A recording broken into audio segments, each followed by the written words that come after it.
क्या हुआ, उदास क्यों हो? छुट्टी मनाने आए फिर भी? हाँ यार, फिर भी देखना बॉर्डर पे कितने लोग मारे जा रहे, उनको दया नहीं आती। काश सब लोग जैन की तरह सोचते। क्यों, ऐसा क्या है जैन धर्म में? जैन धर्म में तो छोटे छोटे जीवों को भी दया का पात्र मानते हैं। बता कैसे? चल हमारे प्रभु की प्रतिष्ठा में, हमारे प्रभु की भक्ति में। प्रणाम, मैं हूँ नेशा जैन, संस्कार सदन से, जो हमेशा चाहता है आप तक कुछ मार्मिक संदेश पहुँचे। आज का विषय है आहार शुद्धि। जी हाँ, आहार शुद्धि। शायद आप में से बहुत से लोग जानते भी नहीं होंगे कि खाने योग्य चीजें भी अभक्ष्य और अपेय बन जाती हैं और अनंत जीवों की हिंसा होती है। हमारा जैन धर्म इन चीजों को पहचानने की क्षमता रखता है और इसी कड़ी में आज प्रस्तुत कर रहे हैं एक कार्यक्रम आहार शुद्धि। इस कार्यक्रम को मैं डेडिकेट करना चाहती हूँ इंडियन आर्मी और अभिनंदन वर्धमान जैन को, जिनके कारण आज हम ये प्रोग्राम शांतिपूर्वक देख पा रहे हैं। तो चलिए चलते हैं कार्यक्रम आहार शुद्धि की तरफ। धन्यवाद।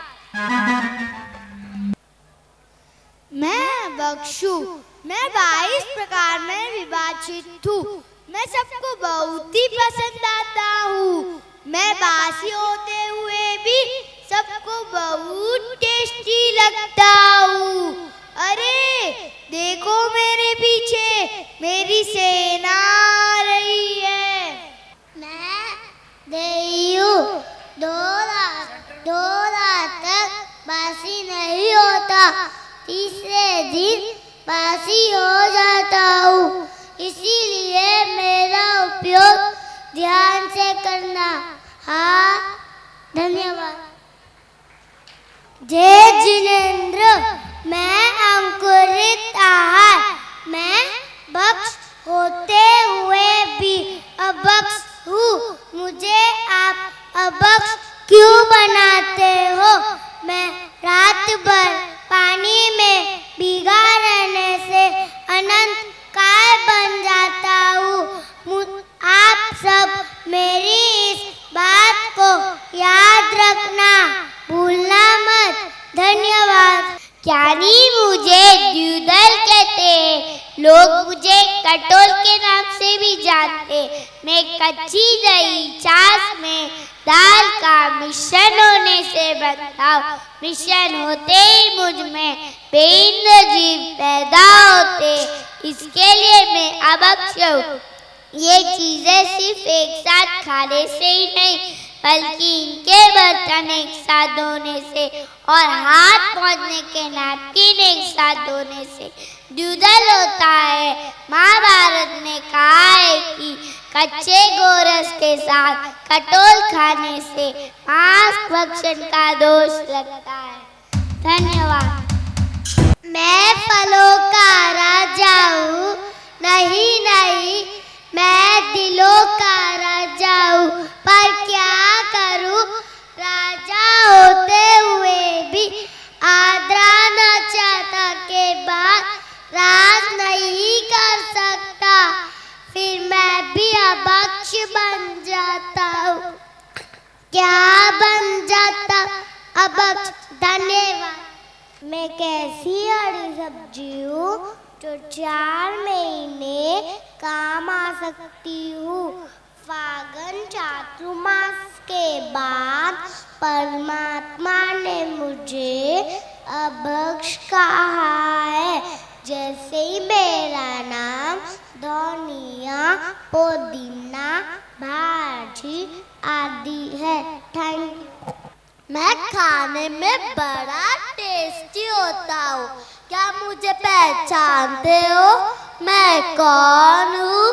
मेरा नाम अचार है। मैं इतने से बनता हूँ। मैं इतने प्रकार से बनता हूँ, पर सावधान रहना, मुझे खाने से नरक में जाओगे। मैं बंगाली स्वीट हूँ, मैं बहुत टेस्टी हूँ, मैं कच्ची चाशनी से बनती हूँ।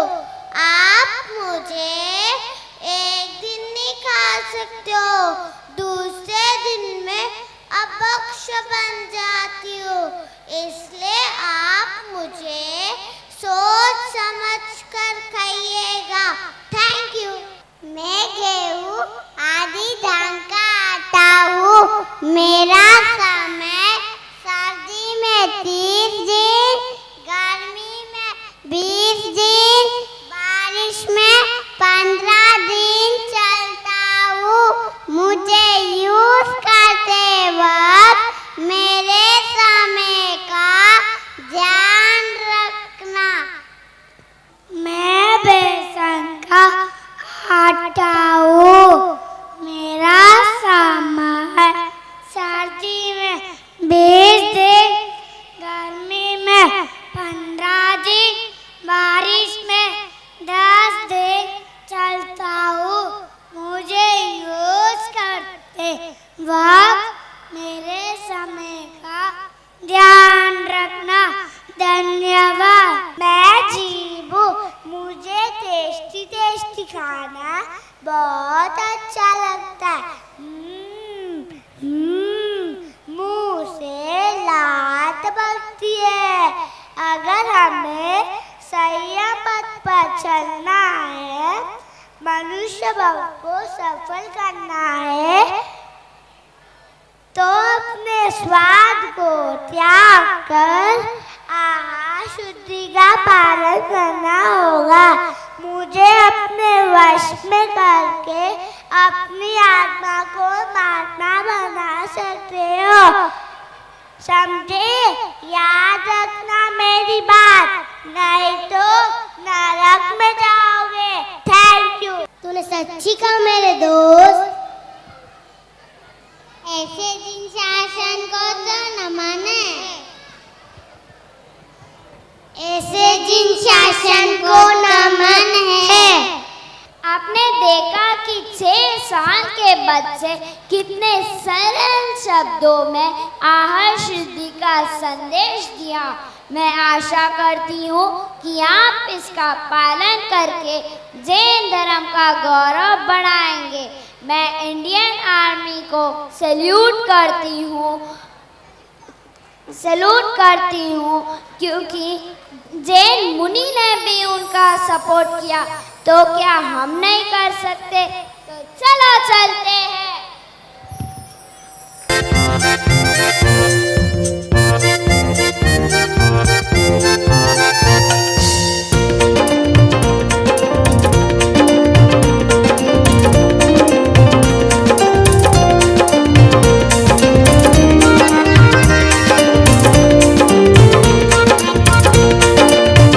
संभव संस्कार सदन के ये नन्हे मुन्ने बच्चे यहाँ आकर इस मंच के माध्यम से ये भाव अपने अभिव्यक्त किए हैं कि हमें जहाँ तक हो सके शुद्ध विचार, शुद्ध आहार, शुद्ध भाव रखने हैं।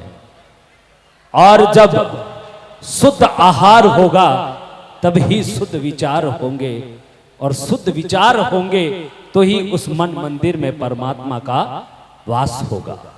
राजस्थान मारो रंगीलो राजस्थान। हेलो।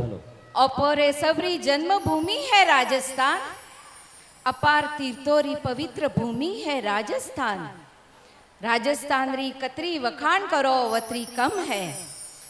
राजस्थान में कतरी महापुरुष जन्म लीधो तो ने ओपारा महावीर स्वामी भगवाने पण बटे विचरिया था ने वणी पावन भूमि ने छोड़ने पैसा कमावन रे वास्ते ओपी अटे आविया ने मारवाड़ ने भूली गया।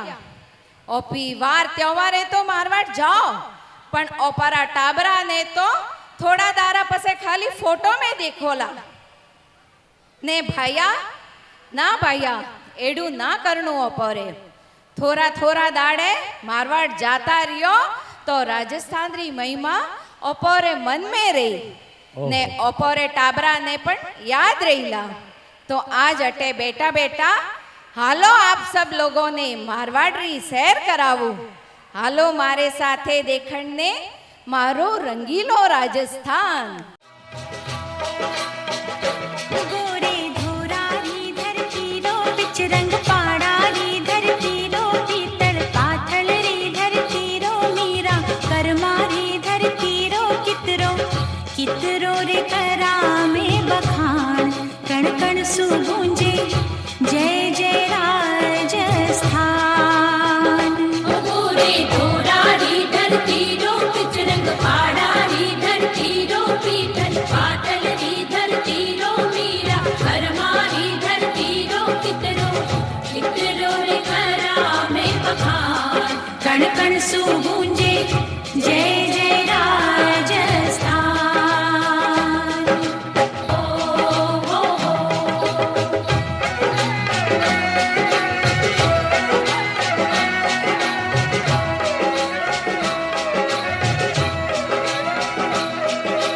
कोटा बूंदी भलो भरतपुर अलवर और अजमेर। कोटा बूंदी भलो भरतपुर अलवर और अजमेर। पुष्कर तीरथ बड़ों के जिररी महिमा चारों मेर। दे अजमेर शरीफ आलिया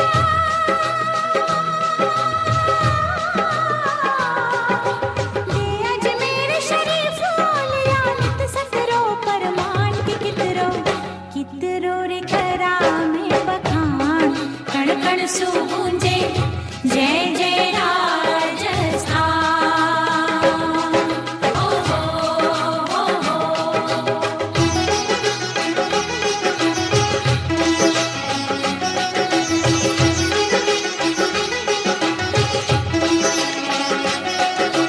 दसों दिशावा में गूंजे रे वीरा रो गुणगान। दसों दिशावा में गूंजे रे वीरा रो गुणगान। हल्दी घाटी अर प्रताप रे तप पर जग कुर्बान। चेतक अर चित्तौड़ पे सारे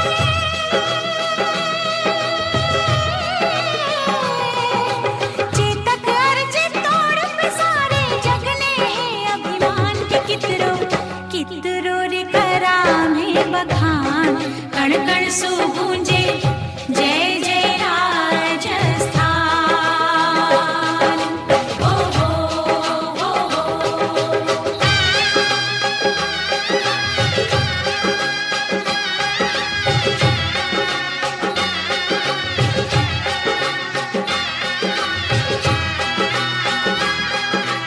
उदयापुर में एक लिंग जी गणपति रणथंभोर।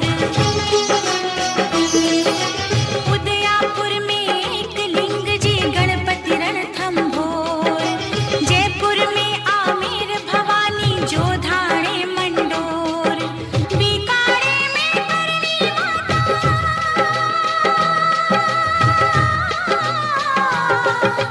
बीकाने में करणी माता राठौरानी शान के कितरो रे करा में बखान कण कण सु गूंजे जय जय राजस्थान।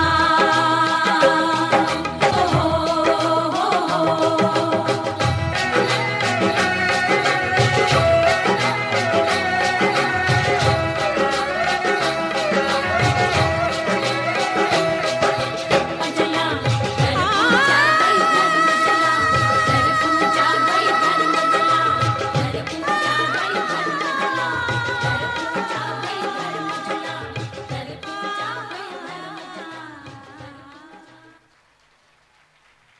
जय जिनेन्द्र।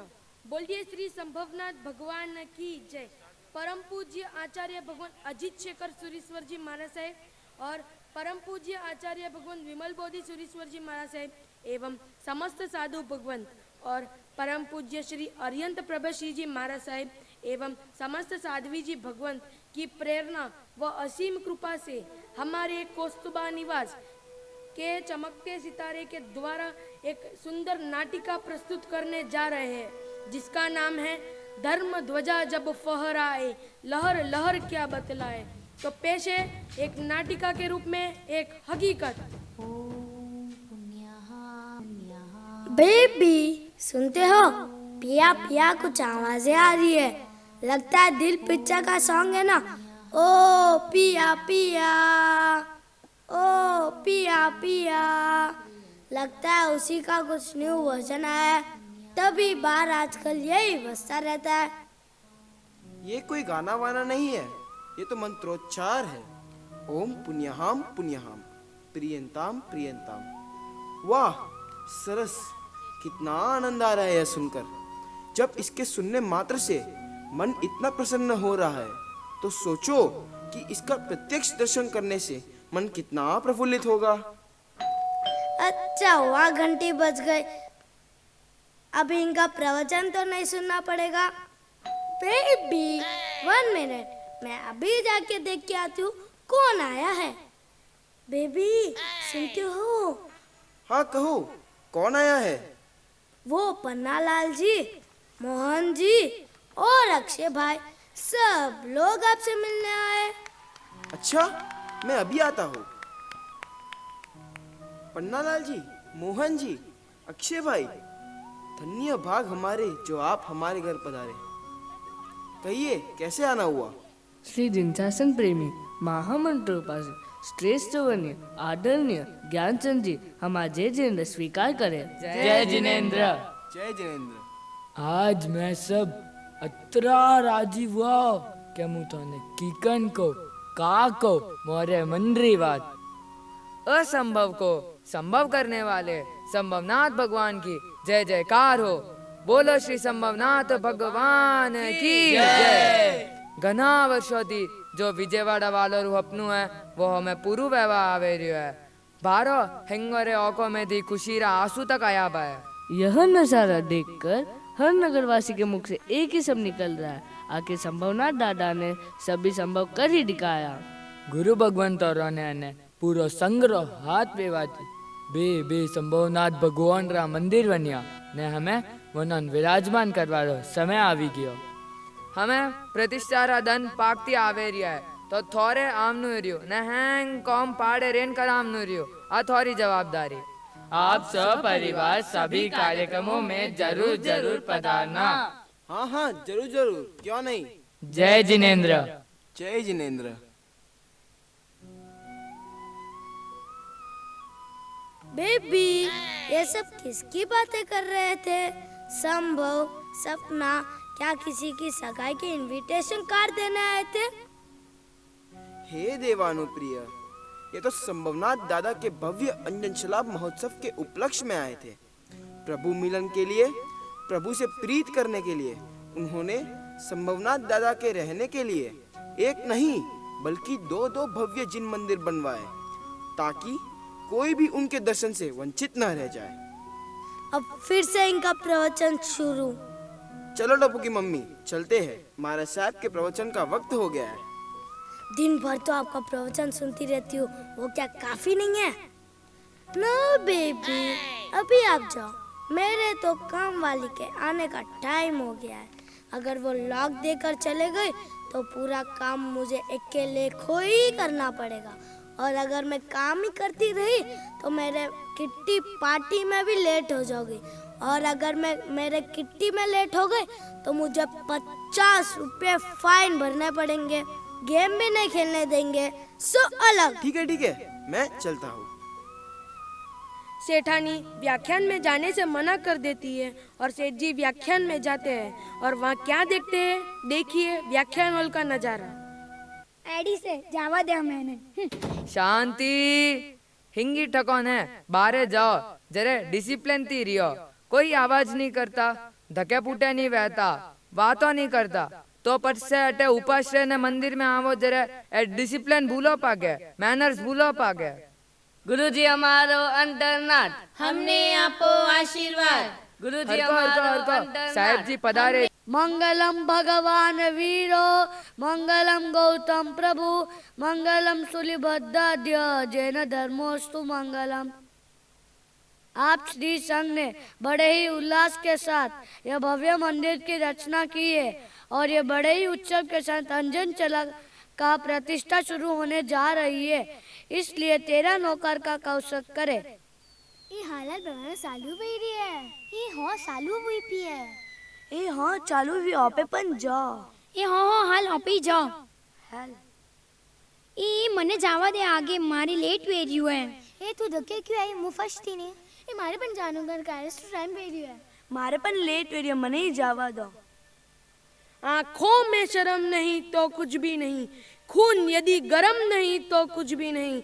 दुनिया में संपन्न कहलाने वालों, जिंदगी में धर्म नहीं तो कुछ भी नहीं, जिंदगी में धर्म नहीं तो कुछ भी नहीं। आज मुझे विधि विधान का वक्त हो रहा है। आज के लिए इतना ही बस है। सर्व मंगल मंगल्यम सर्व कल्याण कारणम प्रधानम सर्व धर्मानम जैनम जयति शासनम। गुरुजी हमारो अंतरनाथ हमने आपको आशीर्वाद। श्री संघ युवान श्रावक ट्रस्टीगण सभी आपको बेहतर से बेहतर सुविधा देने की ही कोशिश करते हैं, पर आप उनका पालन न करने की वजह से ही सारी व्यवस्था बिगाड़ देते हो। बार गावती अय्योला मेहमान ओपो बारेम का होसिला ओपो रे सोरा ओपोती का संस्कार लेला अन धक्का मुक्की रे लारे घणे जना पूजा में नहीं आवता नी स्वामी वात्सल में आवता अनो हेंगोरो भागीदार कुन मोरे जाडा डोकरो ने हेंको सोरो रे कतरी तकलीफ वे अनो हेंगोरो कारण कुन बीजा जातिरा लोग ओपरी बातों करे अन्नी वजह कुन। आप सबसे ये करबट विनंती है कि व्यवस्था में सहयोग करें। यह महोत्सव अपने भगवान का, अपने संभवनाथ दादा का है। ऐसे त्रिलोक्य नाथ की नगरी में कितनी शांति और खुशी का वातावरण होना चाहिए, अनुशासन के साथ और समय के अनुसार होना चाहिए, तभी हमारा यह महोत्सव सफल होगा। ओपो वास्ते ने ओपो रे दादा रे वास्ते ओपो ने सदाचार में राखनु है। दादा ने मंदिर में विराजमान तो करना ही है, लेकिन मन ने पहला दादा ने मन मंदिर में विराजमान करना है। तो कुछ देखा आपने, कुछ सीखा आपने कि हमारे धार्मिक कार्यों में भी अनुशासन का पालन करना चाहिए। सेठ जी संध्या भक्ति के लिए महोत्सव स्थल के लिए जाते हैं और वहाँ क्या देखते हैं, देखिए। क्या हुआ? क्यों आपस में लड़ रहे हो? क्या बात है? अरे मैंने तो पहले वो देखा है तो उसने तो बोला छोटी सी जिंदगी दीवार किस लिए? दीवार किस लिए? छोटी जिंदगी दीवार किस लिए रहती है दिल में? दीवार किस लिए? नुकसान ही हुआ है, कभी किसी का भला नहीं हुआ। झगड़ा करने से बात सुधरती नहीं बल्कि बिगड़ जाती है। इसी आपसी वैर के पीछे तो हमारे देश के इतने नौजवान बिना मौत मारे गए। એમનાથી મારે શું લેવા દેવાનું? મારે તો મારું પૂરું થતું નથી, હું શું દેશની વાત કરું? ये क्या बोल रहे हो आप? जिन सिपाहियों ने हमारी रक्षा के लिए, देश की रक्षा के लिए अपनी जान गंवा दी, क्या उसका कोई मोल नहीं? अरे जरा गौर से देखो और सोचो कि क्या हाल हो रहा है उन परिवार वालों का, क्या बीत रही है उन संतानों पर जिनके पापा लौट कर नहीं आए, उन पत्नियों पर जिन्हें कह के गए थे कि मैं जल्दी आऊंगा, उन माँ बाप पर जिनके बुढ़ापे का सहारा छीन गया। वो रो रहे हैं, बिलक रहे हैं और तुम लोग छोटी छोटी बातों पर इतना झगड़ा कर रहे हो। कितनी छोटी सी जिंदगी है, क्यों ना हम आपस में मिलजुल कर प्रेम से रहे, ताकि जब हम न रहे तो हमें दुनिया याद करे। तो चलो सभी साथ चलते हैं। क्या जाऊँ छे? क्या आपको पता नहीं? दादा संभवनाथ की प्रतिष्ठा का कार्यक्रम चल रहा है, क्यों ना हम उसमें जुड़ जाए और प्रभु से भी प्रीत करें। ना ना, हमें स्थानकवासी छिए। मैं तो तेरा पंथी हूँ, मैं नहीं आऊंगा। आप तो मंदिर वाले हो ना, आप तो चलो। वो क्या है ना, हमारे गज के मारे से नहीं है ना, इसलिए मैं भी नहीं आता। ये क्या लगा रखा है आप लोगों ने? देश के जवान बिना किसी जात पात की परवाह किए बिना देश के लिए शहीद हो रहे हैं। अपने पूर्वज बिना किसी स्वार्थ के अपने धर्म के लिए बलिदान दे गए और आप सभी इन झमेलों में पड़े हुए हो। देश के नाम पर पूरा देश टुकड़ों में बंट गया है और धर्म के नाम पर अपना जैन धर्म टुकड़ों में बंट गया है। अरे इतना तो सोचो, कहते हैं कि हम वीर के संतान हैं, तो संतान सब साथ में क्यों नहीं रह सकती? सब किसके लिए सहा? उसे सहे बगैर वितरागता की प्राप्ति असंभव थी, और यदि वितरागता न होती तो शासन की स्थापना कैसे संभव थी? और यदि शासन की स्थापना ही नहीं होती तो मेरा आपका उद्धार कैसे संभव होता? અચ્છા, આની પાછળ આટલું મોટું ઇતિહાસ છે, આટલું મોટું ત્યાગ છે, અને એમના લાગતું હતું કે આ બધું અમે સહેજ પ્રાપ્ત થઈ ગયું છે।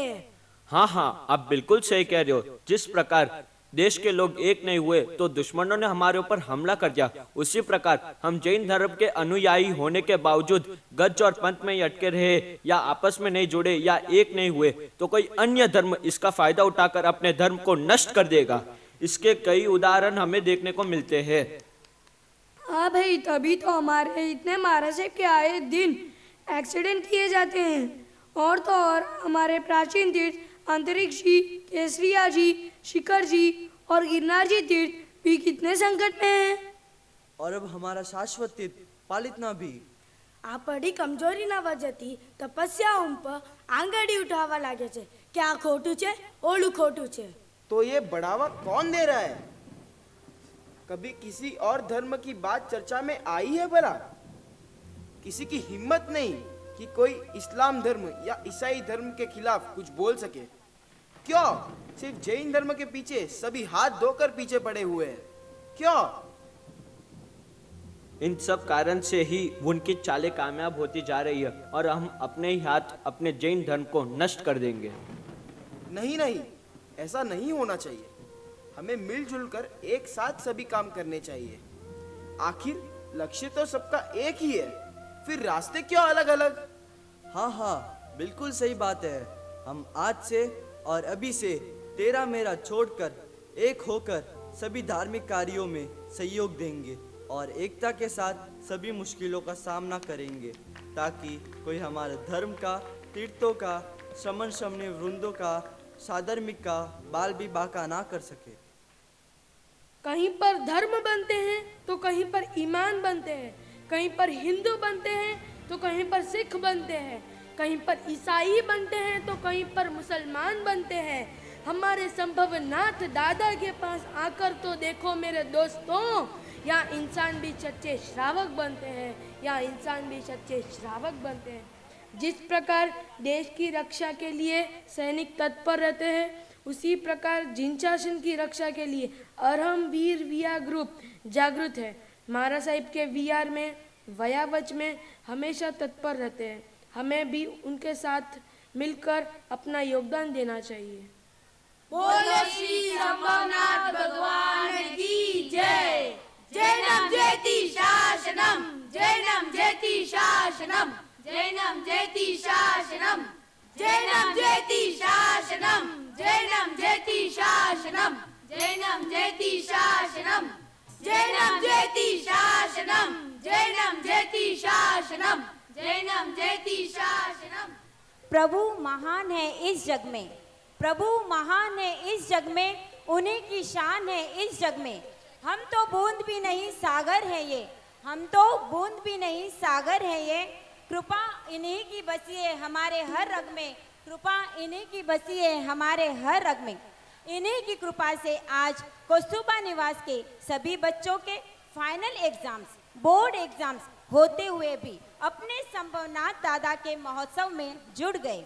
हाँ है तो संभव हमेशा मोबाइल, स्नैपचैट, फेसबुक, क्या करूं मैं इसका। हाँ सुन, देख विजयवाड़ा में क्या चल रहा है।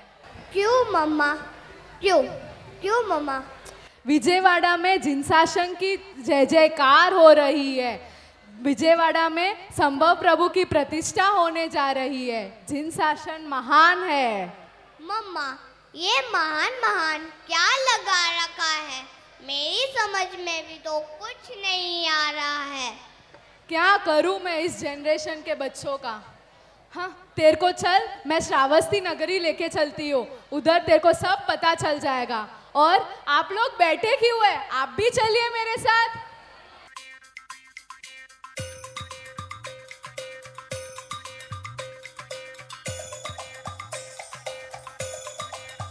वन्दे शासन वन्दे शासन वंदे शासन कोई भी खड़े ना हो, बैठे बैठे देखे। वंदन इस शासन को जन्मे हैं ऐसे सितारे।